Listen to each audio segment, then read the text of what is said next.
mais qu'est-ce qu'il fait lui? Et l'attaque de Tadej Pogacar à plus de 50, 80, 100 km de l'arrivée. Le nouveau Pierre Rolland, attaque de Pierre Rolland. Attaque de Marlou. Allez, Lucas, Aïe aïe aïe, attention Philippe, le parapluie. C'est fini.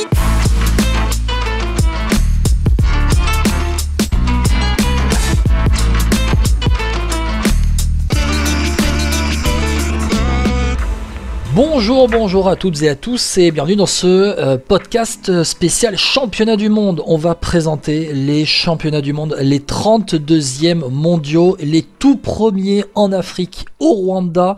Et pour en parler, François-Pierre Noël, mon acolyte de toujours, est avec moi. Salut FP. Salut Guillaume, salut à toutes et à tous. Premier championnat du monde en Afrique, au Rwanda, une vraie terre de cyclisme, à Kigali, là où il y a le Tour du Rwanda et le célèbre Mont Kigali, ça va être une fête, une vraie fête du vélo en fait.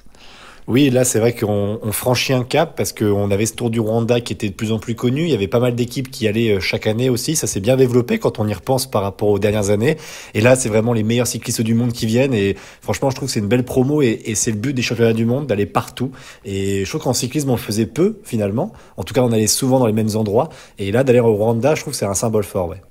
Et autant l'année dernière en Suisse on se disait que c'était un parcours qui était dur, autant la l'UCI annonce c'est le parcours le plus difficile de l'histoire des mondiaux. Sur la course homme, c'est 270 km avec 5475 mètres de dénivelé. C'est quand même costaud. Autant la Suisse l'année dernière on se disait ouais ça va être un peu pour des grimpeurs, et là par contre c'est sûr, on va se rapprocher des vrais punchers grimpeurs. Oui, ça c'est sûr. Et puis en fait, au-delà des punchers grimpeurs, ça va être aussi à la forme, parce qu'en fait, les conditions aussi là-bas sont différentes. Quand tu cours en Belgique, aux États-Unis ou en Australie ou au Rwanda, c'est pas du tout les mêmes conditions. On le voit bien nous, quand on voit même les coureurs. Donc c'est ça aussi qui va être intéressant à voir, parce qu'au-delà du type de coureur, il y a aussi la forme du moment et puis comment tu t'adaptes aux conditions. Et ça fait un peu penser à une course un peu style JO, tu sais. Quand tu sais, forcément, t'as des pays parfois, tu penses à Rio par exemple, il y a quelques Olympiades, etc. Ou à Tokyo. Au Tokyo aussi, par exemple, avec l'humidité. Enfin, tu vois, c'est des conditions différentes et c'est toujours intéressant à voir parce que t'as toujours des surprises, en fait. Alors, même si là, aujourd'hui, il y a un ultra favori, mais malgré tout, tu peux te dire, un jour sans pour lui, ça peut arriver, et typiquement là, par exemple. Alors vous inquiétez pas, on va aussi parler de la course féminine. Alors quand tu parles d'ultra favori, forcément on pense à Tadej Pogacar qui est le tenant du titre. Chez les femmes, il y a une course qui sera aussi très sympa à suivre, et avec, pourquoi pas, on l'espère, une chance de titre avec celle qui a remporté le dernier Tour de France. En fait, les deux vainqueurs du Tour de France, hommes et femmes, sont peut-être même les deux favoris de ces deux courses en ligne qui sont prévues chez les grands. Oui, par exemple, et là pour le coup on a une chance française qui est énorme avec Pauline Ferrand-Prévot, et c'est marrant parce que autant c'est vrai que c'est Thomas Voeckler qui disait ça dans une interview chez nos confrères d'Eurosport, et c'est assez juste. Il dit autant côté masculin chez les hommes on est descendu dans la hiérarchie mondiale, donc c'est vrai qu'on va être outsider entre guillemets, alors autant chez les femmes on a grimpé dans la hiérarchie mondiale, et donc là clairement on a la pancarte de favorite, donc ça va être curieux de voir un peu comment les deux équipes de France vont se comporter. Voilà, donc on va voir, mais c'est vrai que Pauline Ferrand-Prévot, si elle te fait une année Roubaix Tour de France championnat du monde, on est sur une année type légendaire quand même. Ah ouais, et un an après le titre olympique, ça serait quand même assez dingue. On va en parler un petit peu plus tard dans le podcast. On reviendra sur les équipes de France, et je dis bien les équipes de France. On va parler forcément aussi qui sont les différents favoris pour les courses en ligne hommes et femmes, et les contre-la-montre qui seront aussi très atypiques pour des contre-la-montre. On va en parler juste après. En introduction de ce podcast, et juste avant, j'aimerais qu'on revienne sur les dernières courses et les dernières classiques et semi-classiques qui viennent de se dérouler, parce que on va forcément avoir une transition derrière avec les vainqueurs et ceux qui ont brillé sur les mondiaux qui arrivent. Et forcément on a eu les grands prix au Canada, les grands prix cyclistes de Québec et de Montréal, si j'ai le bon ordre. C'était bien Québec le vendredi soir et Montréal le dimanche, oui, c'était ça. Et avec les victoires de Julien Alaphilippe qui a remporté, ça y est, une course World Tour, et de Tadej Pogacar, non, justement, de Brandon McNulty, victoire laissée par Tadej Pogacar le dimanche soir. Déjà, revenir sur la victoire de Julien Alaphilippe. C'est une bonne victoire à l'expérience, c'est une bonne victoire à la ratonnade. Ouais. Alors après, moi, c'est ça qui. Ouais, alors effectivement, c'est pas le style de Julien Lafilippe de pas forcément rouler. Après, encore une fois, les faits de course l'obligeaient pas non plus à rouler. Tu vois, ils étaient pas que trois devant, tu sais. Et s'ils roulent pas, bah à l'échappée, t'es condamné. C'était un peu tout l'inverse. Donc moi, je trouve ça plutôt bien joué de sa part. Franchement, il vieillit. S'il ne donne pas quatre coups de pédale, bah c'est pas grave. De toute façon, je pense que les autres vont pas lui en tenir rigueur. Donc moi, j'ai trouvé un Julien Lafilippe malin. Et puis ouais, il nous a fait vibrer dans cette montée finale là quand il arrive à voilà accélérer et à pas se faire rattraper par Bettiol et puis Sivakov. Franchement, non, c'était beau à voir. Et puis ouais, franchement, enfin. Alors j'espère que c'est pas sa dernière, mais quand tu vois qu'il gagne une classique World Tour quand même, c'est important parce que cette classique là, voilà, c'est au mois de septembre. C'est vrai que c'est souvent pour Pogačar ou alors pour une surprise, en tout cas à Québec. Mais ouais, c'est vraiment bien joué de sa part et ça nous a fait vibrer, ça nous a fait rappeler le Julien Lafilippe d'il y a quelques années, quoi. Ouais, bah, on a toujours une nostalgie quand on voit Alaphilippe lever les bras. Alors c'est vrai que Québec, ça, tu as parlé de Pogačar, ça lui sourit rarement. Peut-être même jamais. Québec, il l'a jamais remporté. Il est toujours à la recherche de cette victoire sur le premier Grand Prix canadien. Et Montréal, ça lui réussit beaucoup plus. Cette année, il a laissé clairement la victoire à Brandon McNulty. Il l'a attendu, oui. Il l'a clairement attendu. Doublé français donc à Québec avec la deuxième place de Sivakov. Un UAE, Bettiol troisième qui complète le podium.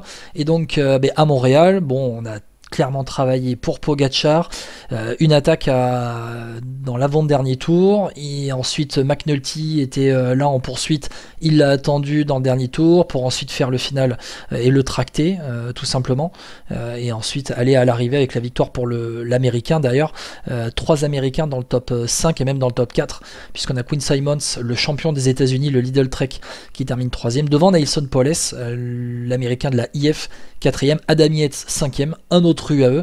En clair, il fallait être soit américain, soit UAE pour être dans le top 5 à Montréal. Et puis le premier français, c'est Louis Barré, 6e de ce Grand Prix de Montréal. Qui a fait une belle course. Louis Barré, qui a fait une belle course, qui fait une très belle saison.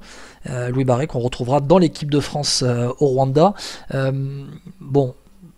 Pogačar a laissé un peu à ses fidèles lieutenants la course, enfin en tout cas la victoire.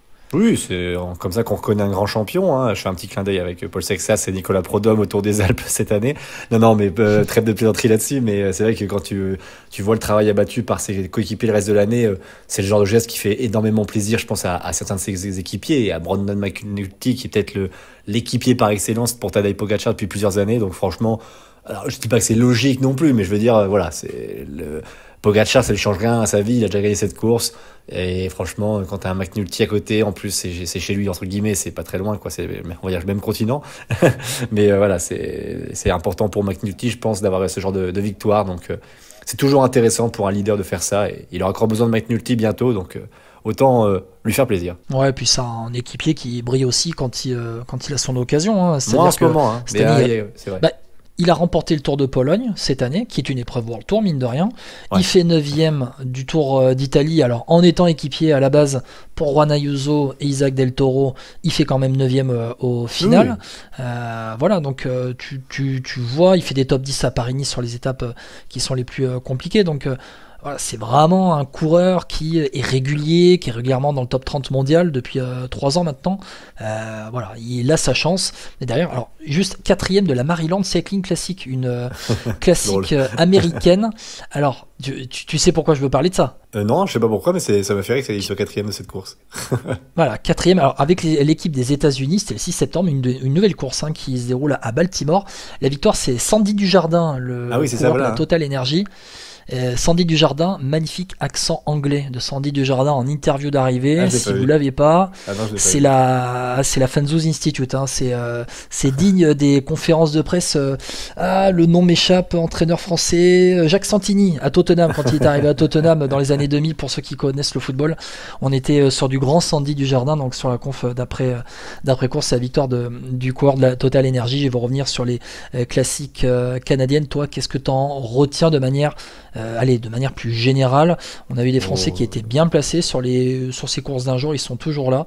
Voilà, toi, qu'est-ce que t'en retiens? Oui, c'est ce qu'on a un peu dit. Moi, j'ai trouvé un Julien Lafilippe digne des grandes années. Ça m'a fait vibrer et franchement, ça m'a fait un peu de la peine quand il a parlé un peu d'un cyclisme old school, parce que ça sous-entendu que Ouais, c'est un cyclisme qu'on verra plus, donc ça me déçoit un peu. Mais après, voilà. Après, sur les performances des autres coureurs, bah, en fait, été plus impressionné par Québec que par Montréal, parce que Montréal, en fait, t'as l'impression que UAE s'est enclenché, a fait un train énorme, et puis en fait, elle a lâché tout le monde, quoi, parce que c'était très difficile de les suivre. Et voilà, on en a parlé tout à l'heure, mais Louis Barré, j'ai mis l'accent là-dessus parce que Louis Barré, quand même, ça fait plusieurs fois qu'il arrive à suivre Pogačar en punch, je trouve. En tout cas, pas sur longue distance, mais en tout cas, il est capable de suivre. Et je suis curieux de voir son développement dans les prochaines années, parce que là, on a une génération de punchers côté français.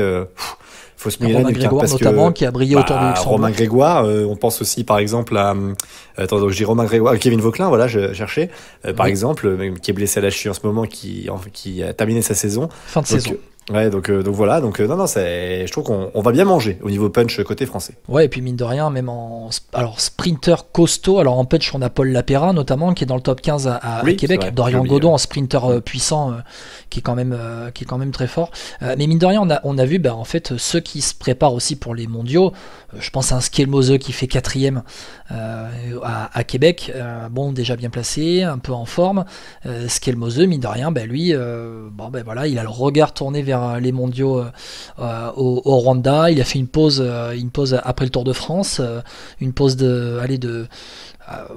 alors une pause, je regarde, il a fait le Tour de Danemark. En même temps, c'était chez lui, c'était normal, hein, à peine 2 semaines après l'arrivée 3 semaines après l'arrivée du Tour de France. Mais après le Tour du Danemark, il s'est posé, il est revenu justement sur les classiques nord-américaines en prévision donc des championnats du monde au Rwanda. Bon voilà, on a effleuré un peu, on a plutôt bien débroussaillé ce qui s'est passé donc à Québec et à Montréal. D'ailleurs, le Canada, lieu des prochains championnats du monde l'année prochaine, en 2026, là-bas au Canada, et je crois que c'est le Grand Prix de Montréal, l'organisateur, qui disait que son Grand Prix était financièrement en danger.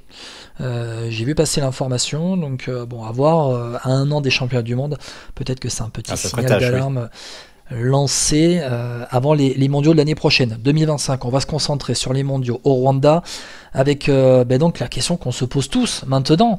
On a parlé des Alaphilippe et compagnie, mais pour la course homme, alors est-ce que Pogačar a réellement un concurrent, ou est-ce que c'est tout pour, c'est un grand tapis rouge pour Pogačar?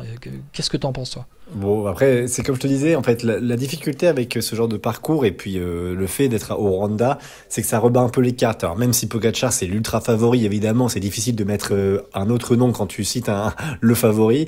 Oui, il y a lui, mais en fait, c'est toujours pareil. C'est comment il va s'adapter aussi au pays, aux températures locales, aux conditions locales, tout simplement, en fait. Donc voilà, l'humidité, la chaleur. Donc ça, c'est aussi un paramètre à prendre en compte. Et puis, mine de rien, il y a quand même des beaux concurrents derrière. Un Remco Evenepoel, faut voir aussi comment ça s'adapte, c'est pas mal. Skelmose, il a déjà battu cette année, par exemple, hein. On peut le citer. Faut pas oublier peut-être les Sud-Américains qui sont plus habitués à courir sous ce type de conditions. On peut penser donc notamment à Richard Carapaz qui est présent. Voilà, donc franchement, il y a un Tom Pidcock qui est là. Alors après, est-ce que ça sera pas un peu trop difficile après la Vuelta qu'il a réalisée?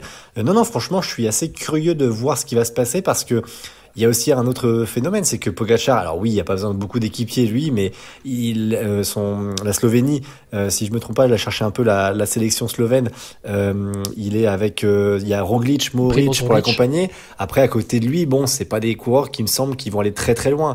Mezgec, Govekar, Glivar, Primozic, Zoomer, enfin, tu vois, je pense pas que ça va suivre comme UAE peut l'aider, on va dire, d'habitude. Donc, je suis curieux de voir ça aussi. Et voilà, donc franchement, alors, je dis pas que je le mets moins favori, mais en tout cas, je mets un petit point d'interrogation. Je pense que Pogačar numéro 1, oui, mais faut se méfier un peu du jour sans, en fait. Bon, après, on a vu l'année dernière qu'il n'avait pas forcément besoin d'une énorme équipe, parce qu'il avait attaqué à 100 bornes de l'arrivée. Ouais. Ça peut lui prendre, il peut partir à 100 bornes de l'arrivée, très clairement. Maintenant, alors, aussi l'altitude, on sera, entre guillemets, qu'à 1500 mètres d'altitude. Donc c'est une altitude où voilà, Pogačar a ses aises. Je voulais voir sur ce profil-là, notamment l'altitude de la dernière, en tout cas du mont Kigali, le sommet du mont Kigali à 1700 mètres, 1771 mètres. Très clairement, en fait, on va avoir 267,5 km de course, avec une première boucle où Alors c'est une boucle de 15 bornes où il y aura 2 côtes. La côte du golfe de Kigali, 800 mètres à 8,1%, puis celle de Kimiura, 1,3 km à 6,3%, à 9 reprises. Ensuite, on partira chercher une boucle de 42 km avec le mont Kigali, 6 bornes à 7% de moyenne, puis le mur de Kigali, 400 mètres à 11%, pour ensuite revenir sur le circuit que je vous ai cité juste avant, qui sera parcouru 6 fois. Là, ce sera pour les hommes, alors que chez les femmes, on se concentrera sur les boucles sans aller chercher le mont Kigali. Très clairement, on est quand même sur un profil où plus c'est dur, et à chaque fois, plus on tend vers Pogačar. Plus il y a une course où il y a de sélection, plus c'est pour Pogačar quand même, parce que on a quand même du Carapaz et compagnie au départ. Et franchement, Richard Carapaz, qui me semble est le champion olympique à Tokyo, si je me trompe pas. On est sur le genre de course qui peut parfaitement lui convenir. Mais Pogačar, dans l'année qu'il a en plus, bon, sauf s'il y a une réelle usure qu'il n'a pas réussi à réellement récupérer, à réellement se préparer, j'y crois pas trop. Il n'y a pas grand chose, je vois pas pourquoi ça lui échapperait en fait. Non, mais ça c'est vrai aussi que sur le papier, Pogačar est ultra favori. Après, moi je sais ce que je te dis, c'est toujours pareil, c'est que sinon on peut dire bah c'est bon, c'est le favori, c'est terminé. Moi je trouve qu'il y a toujours aussi une question là, encore plus sur cette course-là, d'incertitude, et qui me plaît un peu, quoi. C'est que je suis curieux quand je vais allumer ma télé, c'est dimanche prochain, c'est le 29, hein, si je me trompe pas. C'est le 28. 28 septembre, pardon, 28 septembre. Donc je suis curieux de voir un peu dans quel état il sera, et si on aura un Pogačar ultra dominateur comme on a déjà connu aux mondiaux, s'il est parti déjà à 100 km, parce que le parcours il est ignoble, hein. Enfin franchement, quand je dis ignoble, c'est pour vous et moi, quand on regarde ça, franchement c'est... J'en ai mal aux jambes rien qu'à le regarder le parcours. C'est ça, c'est vraiment respect à tous les coureurs qui vont prendre le départ à Kigali, parce que franchement c'est ultra courageux, et le vainqueur sera clairement champion du monde, hein. Plus que jamais sur cette course-là. Ah ouais, clairement. De Remco Evenepoel, on a parlé de Richard Carapaz. Est-ce que Remco Evenepoel est l'outsider numéro 1? Normalement oui. Oui. On se rapproche en fait de parcours montagneux, donc on se rapproche de favoris du Tour de France aussi sur ce, même si course d'un jour, hein, attention, mais Remco Evenepoel. Oui, non, je te coupais, mais juste pour rajouter un truc, c'est qu'au-delà d'être un parcours pour les grimpeurs, c'est aussi un parcours où il faudra être très résistant. Et Remco Evenepoel, c'est une de ses grandes qualités, c'est d'être très résistant. Exactement. Non, mais ce que j'allais dire, c'est que on a Remco Evenepoel. En fait, c'est comme si il ne manque que Jonas Vingegaard finalement au départ de ce championnat du monde, pour compléter en fait les galactiques, l'équipe de galactiques qu'on doit avoir au départ d'une course pour avoir les meilleurs au monde. Là, on n'a pas complètement tous les galactiques. Il ne manque que Vingegaard qui va se concentrer sur le championnat d'Europe en France. Mais très clairement, quand même, quand on regarde les premiers outsiders, parce que le premier favori et l'unique, c'est Pogačar. Derrière, on aura Evenepoel. On aura Carapaz. Bon, alors après avoir Isaac Del Toro, Schelmose, je mets un cran derrière quand même, par rapport à Carapaz et Evenepoel. Ah, je sais pas, je le sens bien Schelmose. Enfin, il a toujours ces moments, lui, où il peut être vraiment très très bon, et on l'a vu cette année. C'est l'Amstel qui remporte, on est d'accord, devant Pogačar, où il a été aussi impressionnant. Non, franchement, Schelmose, moi je le mets peut-être presque avec Evenepoel, hein. Ouais, moi je vais quand même Evenepoel un petit peu devant. Remco Evenepoel, il prépare vraiment ses championnats du monde pour le coup. Oui, ça c'est vrai aussi. Oui, non, tout à fait. Mais depuis le Tour de France où il avait abandonné après le contre-la-montre à Peyragudes, il avait abandonné, vous vous souvenez, hein, c'était au pied du Tourmalet, dans l'étape entre Pau et Luchon Super-Bannière. Il s'est refait. Et il est revenu sur le vélo seulement début septembre avec le Tour de Grande-Bretagne où il fait deuxième au final, et il fait une victoire d'étape aussi. Donc il a axé sa préparation de fin de saison sur les mondiaux, les Europes et le Tour de Lombardie. Donc là on est clairement sur un Remco Evenepoel en mode course d'un jour pour cette fin de saison. Et quand tu parles de résistance, c'est un coureur qui est ultra résistant, on le voit en contre-la-montre. Et on ne sait pas quelle trajectoire de carrière il aurait eu sans ses accidents, notamment l'accident au Tour de Lombardie en 2020, mais c'est le genre de parcours qui lui convient parfaitement quand même. Il y a tout qui est fait pour lui. Ah oui, oui, non, mais oui, oui, enfin tout. Après, c'est encore une fois, s'il n'y avait pas Pogacar, ça serait peut-être le favori numéro un, évidemment. Mais Oui. malheureusement, il y a quand même un homme, un Slovène qui s'appelle Tadej, donc c'est compliqué pour lui. Il y a un Slovène qui s'appelle Tadej, j'aime bien ta formulation. Mais c'est un peu l'os dans la chaussure de tout le monde. Qui tu mets en outsider derrière? Allez, on va essayer de. Bon, On parlera des Français après, un peu après, hein, mais en pêle-mêle, on moi, a en pêle-mêle, moi, je dirais un Isaac Del Toro, par exemple, chez les Ouais. Mexicains, même si bon, il va être très très seul, puis ils sont que trois, donc c'est compliqué. Alors j'ouvre le débat. Que vont faire les coureurs UAE contre Pogacar? Narvaez n'est Bon, pas je au pense départ parce que j'espère, officiellement, non, mais j'espère qu'ils courent pour leur pays, pas pour, tu vois, non, non, c'est bon, moi, j'espère quand même que. officiellement Narvaez n'est pas au départ des championnats du monde. Officiellement, c'est pour quelle raison déjà, AFP? Tu peux le C'est dire parce que le parcours lui convient pas. Voilà, le parcours lui convient pas, alors que c'est clairement, ça pourrait clairement être un réel outsider numéro 1, même plus qu'Evenepoel pour moi, Narvaez contre Pogacar. Timo Lenz n'est pas au départ, il me semble. Oui, mais bon, tu penses que c'est. Ouais, il y a une Kristen, par exemple. Il y a et Ayuso. ben Bon, dans le Ayuso, final, voilà. alors dans le final, t'as Del Toro face à Pogacar. Ah, moi, je pense Sprint final, Bon, mais attends, t'imagines sprint là. final, t'as Del Toro face à Pogacar. Eh ben, tu penses quoi? Et tu penses que Il va pas laisser. Del Toro remporte le maillot de champion du monde, il revient chez UE, tu penses qu'ils vont être contents les dirigeants UE? Bah, bien sûr, bah non, mais ils s'en fichent, ça, je pense. Franchement, moi, je crois pas. Alors là, pour le coup, tu vois, j'aime bien les théories du complot, mais là, elle est un peu trop tirée par les cheveux, là, celle-là. Pas vraiment une théorie du complot, on sait très bien aussi Non, que mais je il crois y a pas un parce que. leader. Ouais, d'accord, mais ton leader, je veux dire, ça change rien. C'est dans ton équipe que tu aurais le meilleur champion du monde. Puis encore une fois, si c'est Del Toro qui l'a, t'imagines le symbole pour le Mexique, je sais pas, le symbole pour tout, même pour le business pour eux, si jamais il y a du business à se faire, et encore. Mais tu vois, le Mexique, c'est vraiment une terre où tu peux vendre des maillots si c'est jamais ça que tu cherchais ou quoi. Enfin bref, non, non, moi je crois pas, franchement. Pour le coup, si c'est Del Toro, Pogacar, ils vont se battre comme des chiffonniers. Hein. Puis je pense que ça va être intéressant à voir, parce qu'en plus t'as même Ayuso aussi, qu'on n'a pas cité, qui, Ouais, voilà, bah, qui- lui, Ayuso, faut l'exclure du débat UAE. Pour le coup, lui, il va tout faire pour aller plomber la tactique UAE. Hein. Ah bah, peut-être qu'en faisant La ça, il va tactique, peut-être- en tout cas, il va- des coureurs UAE dans ce Oui. championnat du monde.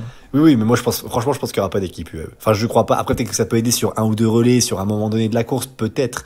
Mais j'y crois pas une seconde. S'il faut sinon, partir en chasse contre non, je quelqu'un. crois pas. Ouais, je sais pas. Alors peut-être, mais moi, je crois qu'il y aurait quand même l'intérêt de l'équipe. Et puis, c'est tu représentes ton pays, moi, je trouve. Alors, C'est quand je même dis important. pas, je dis pas Del Toro contre Pogacar, mais je dis Pogacar tout seul. Bon, alors, tout seul avec une chance de le rattraper, hein, parce que quand il part tout seul maintenant, de toute façon, c'est mort. Il y a un groupe de poursuivants avec Del Toro dedans et on va dire deux autres gars. Del Toro, il relaie. Bah, oui, oui, il va relayer quand même. Bon, écoute. Je te pose des équations Ouais. là, attention, mais Ouais, mais bref, franchement, on verra sur pièce, mais on jugera sur pièce, comme on dit. Mais là, ça moi, sera je pas la suis- première fois qu'on verra pas des gars relayés parce qu'il y a leur leader en Bon, j'ai équipe, pas- j'ai pas d'exemple en équipe de précis. marque qui est devant. Il y a des exemples, je me rappelle. J'avoue que sur ça, j'ai pas trop cherché non plus.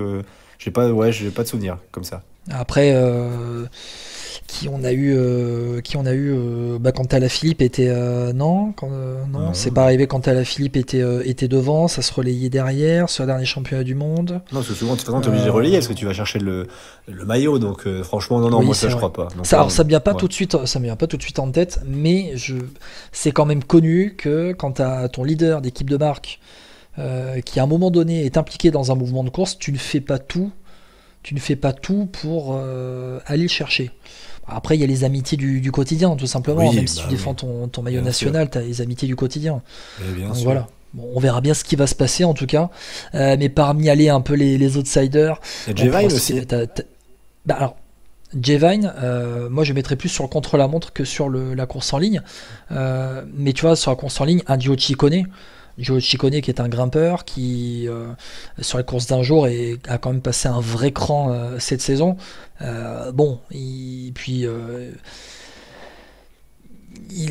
Il était sur la Vuelta. La Vuelta, il n'a pas réellement été au top. Peut-être qu'il préparait aussi bien son coup pour Kigali.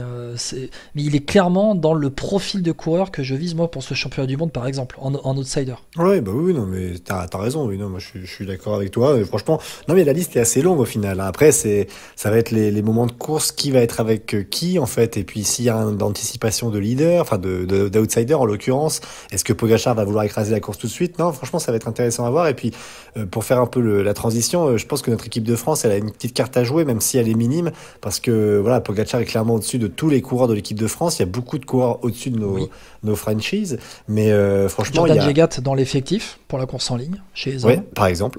Mais tu feras la sélection. Je redonne l'effectif. Ouais. Alaphilippe, Barré, Bernard, Jegat, Madouas, Valentin Paré-Peintre, Paul Sexas et Pavel Sivakov. Ouais, franchement, alors après, il y a des noms qui m'ont un peu surpris par leur absence. Je pense par exemple à même un Romain Grégoire, même si évidemment peut-être c'était un parcours plus compliqué pour lui que d'autres parcours anciennement des mondiaux. Il y a un Nicolas Prodhomme que j'aurais peut-être vu aussi dans cette liste si on prenait vraiment les grimpeurs très bons cette année côté français. Donc voilà, après pour avoir écouté l'interview de Thomas Voeckler justement chez notre confrère d'Eurosport qui parlait de cette sélection, il disait juste voilà que avec Romain Grégoire et Nicolas Prodhomme c'était des choix et que Nicolas Prodhomme il était surpris aussi comme tout le monde de sa progression cette année, donc je pense qu'on le reverra peut-être dans les prochaines années, mais moi je trouve que Prodhomme il manque un peu peut-être quand même, parce que je comprends les profils, je pense que Thomas Voeckler on peut lui faire confiance là-dessus, mais un Nicolas Prodhomme n'aurait pas fait tâche. Alors après me dire qui on enlève, je sais pas trop, mais même tu vois par exemple un Valentin Paré-Peintre, alors oui il a gagné une étape sur Tour de France, mais sur un parcours comme ça c'est pas trop sa cam quoi. Alors un équipier je dis pas, mais je pense Valentin pas Madouas, franchement par rapport aux autres qui sont sur le papier et qui sont plus grimpeurs, mais Valentin Madouas bon, il justifiera peut-être de sa sélection plus tard sur la route. Après Madouas, il a ce côté, il a la résistance, il a le côté roule toujours, donc ça peut être intéressant d'avoir c'est pas le coureur que j'aurais forcément enlevé, mais par rapport à l'année, dans l'effectif, c'est le moins grimpeur des autres. Ouais, c'est ça. Après, voilà, c'est comment ça va se jouer aussi, parce qu'il y a le côté grimpeur certes, mais je te dis, le côté tenir longtemps la résistance, ça va être aussi primordial. Et Valentin Madouas, à ce petit jeu, il a quand même une belle carte à jouer. Et après, on sait aussi que ceux qui feront les mondiaux ne seront pas forcément ceux qui feront les Europes. Non. Et peut-être que Nicolas Prodhomme sera dans la sélection pour les championnats d'Europe en Ardèche début octobre. Parmi les chances des Français, Alaphilippe, tu crois qu'il a vraiment une chance pour ces championnats du monde?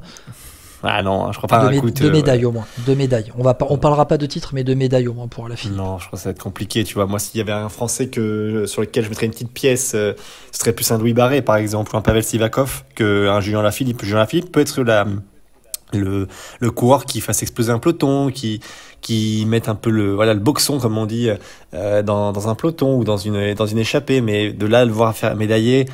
Franchement, je serais super heureux, mais waouh, faudrait quand même un sacré concours de circonstances quand je vois la start list. Après, oui, mais après, je me dis, le problème, c'est que est-ce que sa victoire à Québec va l'exposer aussi aux yeux de tout le monde?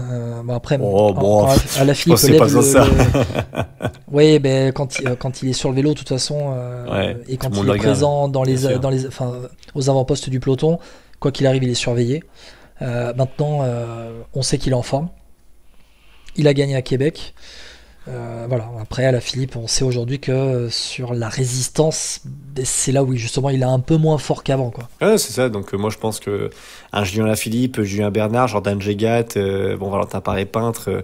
Et j'oublie qui dans la liste, Valentin Madouas aussi, je pense que ça sera plus dans le rôle d'équipier. Et après Paul Sexas, alors Paul Sexas, c'est vrai que c'est la surprise du chef, on en a parlé aussi dans le podcast consacré à sa victoire sur le Tour de l'Avenir. Paul Sexas, c'est vrai qu'il y a ce côté talent générationnel qu'on n'a jamais eu, je veux dire époque récente, et puis il va enchaîner avec le chrono.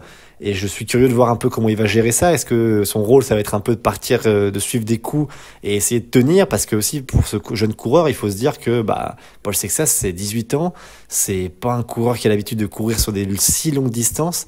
Après, j'entends bien le côté apprentissage, qu'un jour ça le crame pas, c'est ce que dit Thomas Voeckler.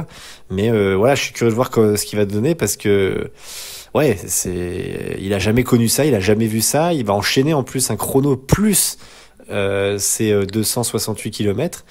Et le chrono mixte aussi. Et le chrono mixte, j'oublie le chrono mixte. Franchement, Paul Sexas, il faut qu'il dorme bien. Oui, bien manger. Il disait quoi, Kylian Mbappé? Bien manger, bien dormir et bien faire du sport. Non, c'est ça. Un peu tout.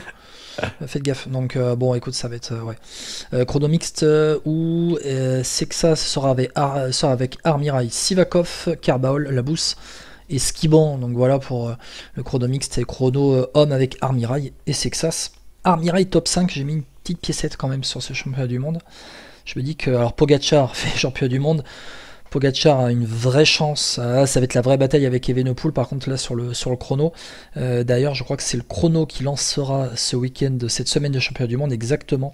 Et chrono hommes et femmes dès dimanche donc au Rwanda, avec ensuite en début de semaine, alors attends, je crois que le 22 c'est le lundi, on partirait sur les contre-la-montre hommes et femmes espoir, voilà, avec ensuite les juniors, alors les juniors en contre-la-montre le mardi, le mercredi le chrono mixte, donc le 24, le 25 le jeudi la course femmes espoir, le vendredi, parce que c'est des U, des J et tout, donc j'essaie de, dans ma tête ça traduit en même temps, le vendredi on a la course homme junior et la course homme espoir, le samedi la course femme élite et la course femme junior, et puis le dimanche la course homme. Voilà pour le planning, avec donc un Paul Sexas qui sera concerné 3 fois pendant cette semaine, donc sur les 2 chronos. Et sur la course en ligne on passe aux femmes, donc on va mêler le débat femmes et équipe de France. On a parlé des équipes de France. Pauline Ferrand-Prévot, elle va forcément avoir une énorme pancarte, maintenant un peu plus cachée, mais bon, est-ce que les kilos perdus ont été retrouvés. Les kilos ont été retrouvés, mais est-ce que finalement son affûtage de l'été va lui servir? Alors c'était passager, c'était ces 4 kilos perdus juste avant le Tour de France devaient être retrouvés après le Tour pour retrouver de la puissance. Mais on a vu au Tour de France que quand elle accélère, elle était clairement au-dessus de la concurrence et que personne n'est en capacité d'aller la bouger. Donc elle est de fait la grande favorite de ces championnats du monde. Oui, elle est grande favorite. Alors après, on peut citer aussi Demi Vollering qui sera présente chez les Néerlandaises. Après, on a aussi, par exemple, Marlène Reusser aussi chez les Suissesses qui est présente.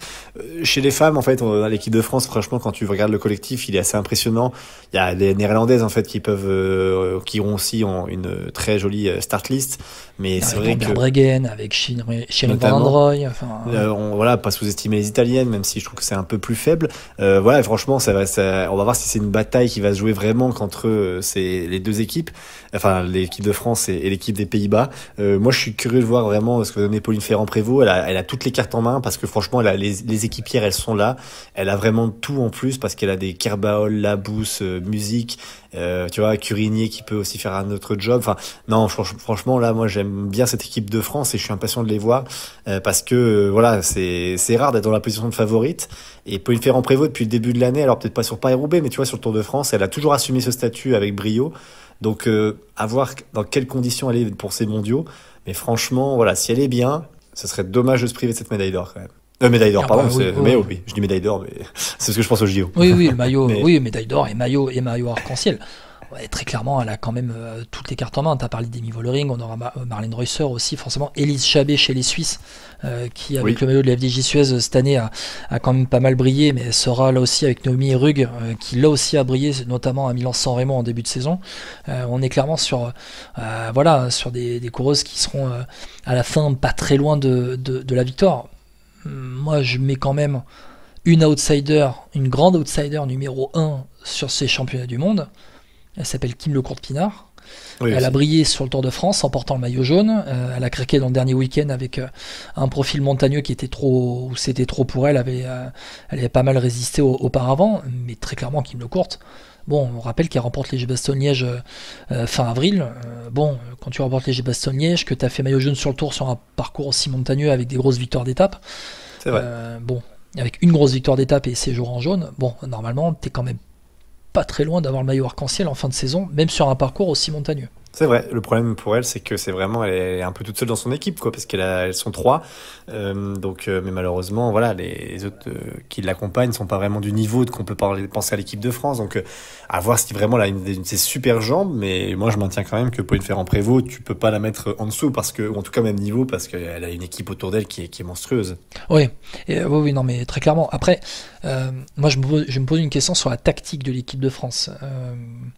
Est-ce qu'on va rouler en train, on va être autour de Pauline Ferrand-Prévot? Est-ce qu'à un moment donné, on va peut-être se servir d'une Evita Music, d'une Jet Labous, d'une Cédric Carbaol, d'une Maïva Skiban sur un mouvement à un moment donné? Est-ce qu'on va peut-être Maïva Skiban qui a quand même montré de belles jambes sur le Tour de France? Sur un parcours si dur, tu dois être obligé de faire du mouvement. Je crois pas que tu peux contrôler. Enfin, c'est compliqué de contrôler une course quand même, je trouve. Et là encore plus.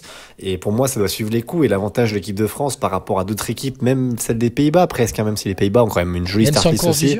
Je sais pas, sur une course d'usure, tu vois, moi je crois plus à des courses de mouvement aujourd'hui dans le vélo. Que des contrôles. C'est un peu terminé là, à l'époque Sky, tu sais, où tu contrôlais un peu tout le peloton, et puis surtout sur un parcours si difficile.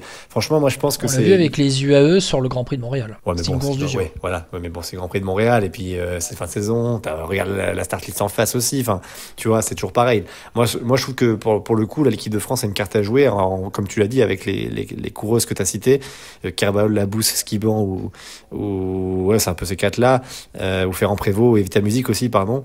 C'est envoyer un peu à chaque fois qu'il y a une offensive, et puis s'il y en a une qui part, tant mieux. Après, voilà, à voir si la fille. Et se garder Pauline Ferrand-Prévôt en dernière carte après, en fin de course. Exactement. Ou après, elle peut aussi partir. On sait qu'elle sent bien les coups aussi, hein, donc oui. c'est pas interdit, hein, qu'elle parte aussi à un moment un peu plus loin, et elle peut tenir. Elle remporte Paris-Roubaix à l'intelligence quand même, Pauline Ferrand-Prévôt, avec les jambes, mais à l'intelligence aussi, avec un coup bien senti à 25 bornes de l'arrivée. La deuxième de Liège-Bastogne-Liège, Puck Peters, n'est pas au départ, n'est pas dans la sélection néerlandaise. Voilà, Lotte Kopecky dans la sélection belge, elle n'y est pas. Lotte Kopecky, c'est pas vraiment un parcours qui lui convient aussi. Non, donc pas celui-là. Voilà. Et puis après, je regarde sur le contre-la-montre, les coureuses qui seront au départ du contre-la-montre chez les femmes avec Vollering, Reusser, Labous et Carbaol, Labous et Carbaol pour le contre-la-montre chez les femmes. On aura du Niewiadoma, il me semble aussi. On l'a pas cité, Kasia Niewiadoma. Oui, c'est vrai. On l'a pas cité, Kasia Niewiadoma, alors que bon, elle est très clairement parmi aussi ces filles-là qui, on parle de résistance, qui elle est très résistante à l'effort. Donc voilà un petit peu parmi les favorites. Chloé Deigert aussi, même si ça peut être un peu difficile pour elle à l'usure. Bon voilà, on a un petit peu parlé de tout ça. Chez les jeunes, très rapidement, on va donner un peu les noms, sans faire trop de débats sur les courses de jeunes, mais donner les noms des jeunes qui seront au départ, course espoir, avec chez les femmes Julie Bégaud, Marion Bunel et Célia Géry. Chez les U23, chez les hommes, Antoine Lotte, Maxime Decomble qui vient de faire 5e du dernier Tour de l'Avenir, et Victor Loulergue. Et chez les U19, les juniors, chez les femmes, Maïva Plagnol, Thaïs Poirier, Lise Revol, et chez les hommes, chez les grands garçons, Johan Blanc, Sohan Ruesch et Théophile Vassal. Voilà un peu pour les noms qui représenteront l'équipe de France sur ce championnat du monde au Rwanda, les championnats du monde les plus durs de l'histoire, FP. Ouais, impatient de voir ça, et puis on vous fera un débrief évidemment sur ce qui se passe, en espérant une médaille française, voire même plusieurs médailles françaises quand même. Ouais. Allez, tu tables sur combien de médailles, toi? Déjà 2, ce serait bien. Au total ou chez les seniors? Au total, ouais. Au total, moi au total, je mise sur 3 médailles minimum. Mais bon, on verra. 3 médailles minimum, dont une sur les courses en ligne et une sur les contre-la-montre chez les grands. Et puis après, une, si on n'a pas la 3e chez les grands, une chez les jeunes. Bon, on va voir ça, mais il y a toujours une surprise chez les jeunes, je suis d'accord avec toi. Donc moi je mise sur une jeune, une chez les vieux, ou les vieilles. Bégaud, Bunel et Géry chez les U23 femmes, franchement, ça peut être très, très costaud. Et FP, je te remercie beaucoup d'avoir été avec moi pour cette présentation des mondiaux, donc à Kigali. Merci à toi, écoute. Et puis on rappelle que vous pouvez suivre Vélo Podcast sur toutes les bonnes plateformes, Spotify, Deezer, Podcast Addict, Apple Podcast. N'hésitez pas à commenter et à liker, ça nous aide énormément pour le référencement. On voit vraiment que vous le faites, donc merci beaucoup. Continuez à le faire, ça nous aide énormément. Un grand merci à toutes et à tous. Bon championnat du monde, et puis on se retrouvera juste après les mondiaux pour débriefer et puis pour tout de suite se projeter sur les Europes qui se dérouleront en France dès début du mois d'octobre. On va se laisser avec ce podcast. C'est aussi le débrief du Tour d'Espagne qu'on a enregistré il y a quelques heures, qui est en ligne. Vous pouvez aussi en profiter. Donc voilà, c'est parti pour la semaine de championnat du monde. On se laisse tranquille, on se retrouve dans une semaine pour débriefer tout ça avec, on l'espère, donc 3 médailles chez les Français et un titre avec au moins Pauline Ferrand-Prévot. Au moins quand même. Au moins Pauline Ferrand-Prévôt. Je mise tout sur elle. Allez, ciao à tous. Allez hop, la maison sur Pauline Ferrand-Prévôt. Ciao.